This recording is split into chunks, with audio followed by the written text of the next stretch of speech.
మాటల్లో కాదు, గుర్తు చూపి నమ్మకాన్ని పొందాలనే ఆ ఉంగరంలో మనకు తెలుస్తుంది. దౌత్యంలో నమ్మకం, తర్వాత సమాచారం ఇవ్వటం అనేది దూత ధర్మ పరిపక్వత అక్కడ తెలుస్తుంది.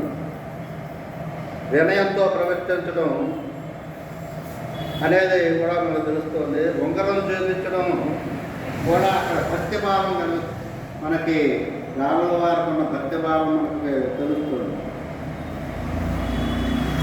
ఈ ఆశ, నమ్మకం, ధైర్యం, భక్తి, బాధ్యత ఇవన్నీ కలిస్తే కార్యసిద్ధి వస్తుంది అనేది ఇక్కడ మనకు తెలుస్తుంది. ఈ సీతాదేవి ఆవిడ ఉంగరం పొందిన తర్వాత భావోద్వేగానికి గురవుతుంది. రాముడు నన్ను మరవలేదు, రక్షించడానికి ప్రయత్నిస్తున్నాడు. శ్రీరాముడు వనంలో ఉన్న కష్టం, సీత వియోగం వల్ల దుఃఖం, రావణుని సేవ, సుగ్రీవుడు చేసిన సహాయం అన్నింటినీ వివరిస్తాడు కదా మన హనుమంతుల వారు సీత. అవన్నీ వివరించిన తర్వాత ఆవిడ కన్నీరు కారుస్తుంది సీతాదేవి. ఇక్కడ సీతమ్మ హనుమంతునికి చూడమనిస్తుంది శిరోభూషణం. ఇది నా గుర్తుగా రామునికి ఇవ్వని కోరుతుంది. సీతమ్మ మాటలు శ్రద్ధగా విని ధైర్యం చెప్పి ఆమెకి ఇచ్చిన చూడమనని భక్తితో స్వీకరిస్తారు. ఈ దూత యొక్క ధర్మ పరిపూర్ణత ఏంటంటే రెండు వైపులా కూడా విశ్వాసం కలిపే వంతెన లాంటి వాడు. అటు ఇటు కూడా రెండు వైపులా కలిపే వంతెన. ఆ ఒడ్డు ఈ ఒడ్డున కలుగుతుంది. అదనమాట దూత ధర్మ పరిపూర్ణత ఇక్కడ మనకు తెలుస్తుంది.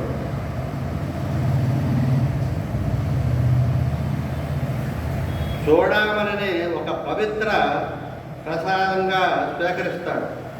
భక్తుడికి ప్రతి సేవ వస్తువే, ప్రతి పని పవిత్రతే అని చెప్పి ఇక్కడ మనకు తెలుస్తుంది. సీతమ్మ వారు చెప్పింది అంతా శ్రద్ధగా విని ఆ సీతమ్మ వారికి ఊరట కలిగిస్తాడు. బాధలో ఉన్న వారికి ధైర్యం ఇవ్వటం, రామునికి తప్పకుండా చేరాలి అనే బాధ్యతగా ఉండటం ఆ నిజమైన యొక్క కార్యసాధుడు యొక్క లక్షణం అని ఇక్కడ మనకు తెలుస్తుంది. ఈ పవిత్ర బంధాన్ని కలిపే దూతగా ఇక్కడ ఆంజనేయుల వారు ఆ పాత్ర పోషిస్తారు.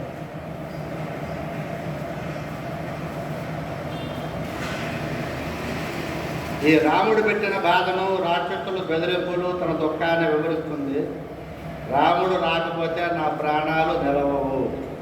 రావణుపై అపార విశ్వాసం ఉన్నప్పటికీ నన్ను విడిపించడానికి ఎంత సమయం పడుతుంది అని ప్రశ్నిస్తుంది. అప్పుడు హనుమంతుల వారు ధైర్యం చెబుతాడు. రాముడు వారు తప్పకుండా వస్తాడు, లంక పైన దండయాత్ర జరుగుతుంది, రావణుణ్ణి చంపుతాడు ఆయన అనే ఆ ధైర్యవాక్యాలు ఆవిడలో ఆశను కలిగిస్తాయి. ఆ సీతమ్మ వారి బాధను వినటం, ధైర్యం కలిగించడం, భక్తి మరియు విశ్వాసం, సత్యమైన మాటలు, ఈ కార్య ప్రాధాన్యతకు అవగాహన, ఈ లక్షణాలన్నీ కూడా హనుమంతుల వారి ద్వారా మనకి తెలుస్తుంది.